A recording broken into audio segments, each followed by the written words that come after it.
So linked with the concerns about our fishing population and our fishing fleet are of course the environmental concerns that come along with that. And so many people in our community advocate for a healthy environment, be it through removing dams along the north and south rivers, or through plastic bag bans like was passed in Marshfield in the spring, like is coming up in Scituate's special town meeting next month.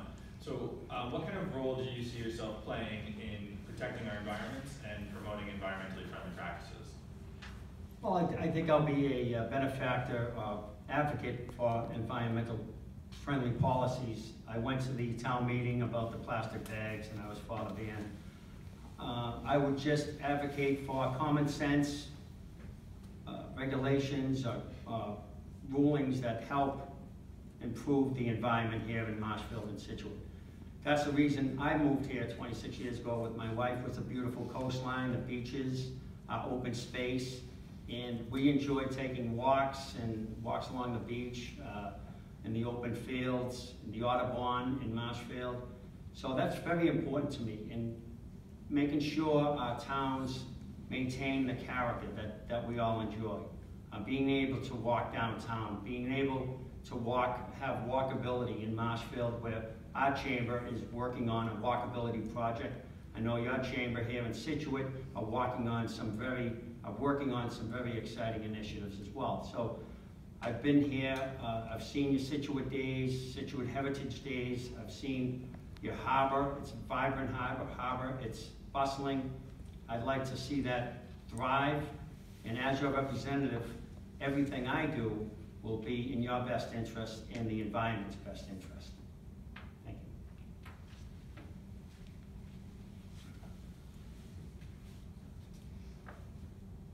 So, as far as protecting the environment, I mean, I would love to promote clean energy. I know in the last town meeting in Marshfield, they passed putting solar panels up in some of the parking spots. I think that's a move in the right direction. I also believe in the walkability that I know the Marshfield Chamber of Commerce is promoting. Just to promote some of these characteristics that make our communities our communities. You got the rivers, the beaches, the ocean. I would love to see more of that. I also do feel that this plays into it. 40B reform plays into this, because I believe that we are kind of held at the grips of 40B, especially in this community, and it's taken a lot of the characteristics of our towns away. I mean, you go down there behind Roach Brothers in Marshfield, and they're just clear-cutting the forest there, and I don't agree with that. And it's all because we don't meet the 10% 40B housing over there. But you put in these big developments, and it's like a dog chasing its tail. We're never gonna get hit 10% at this rate. There's gotta be some reform, and it's gotta be done soon. Otherwise, we're gonna lose the characteristics that make our towns our towns.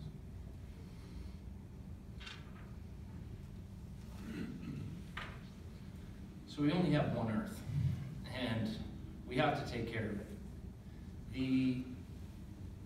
Throughout the campaign, we've been talking a lot about how we need to work with everyone to get things done. Whether that's with the governor's office, with the Senate, with federal elected officials, it's important that we work with everybody. But when looking at the candidates for state representative, who's going to be able to get things done in the House of Representatives? The Senate passed a lot of climate change initiatives this year. The House didn't pass any of those climate change initiatives. We need a strong advocate in the House that's going to fight for those initiatives to make sure that they pass both houses and get to the governor's desk. Environment has a huge, and rising sea levels play a huge role in this district. We have over 2,000 homes in the floodplain in Marshfield, over 1,500 in Scituate, and a vibrant business community that's in the flood zone as well. We don't always have accurate flood insurance maps. It puts an unduly burden on the businesses and the people living in our communities. So we need to have accurate flood insurance maps. The individuals in the flood zone shouldn't unduly be paying into a system that they don't need to be. The people that need to pay their fair share in the system in high velocity zones, need to be paying into that system. But what are we doing to mitigate the effects of the climate change, to reduce the sea level rise, and reduce our carbon footprint as much as we can? We're not doing that with the passage of bills in the House right now, and I'm going to make sure that they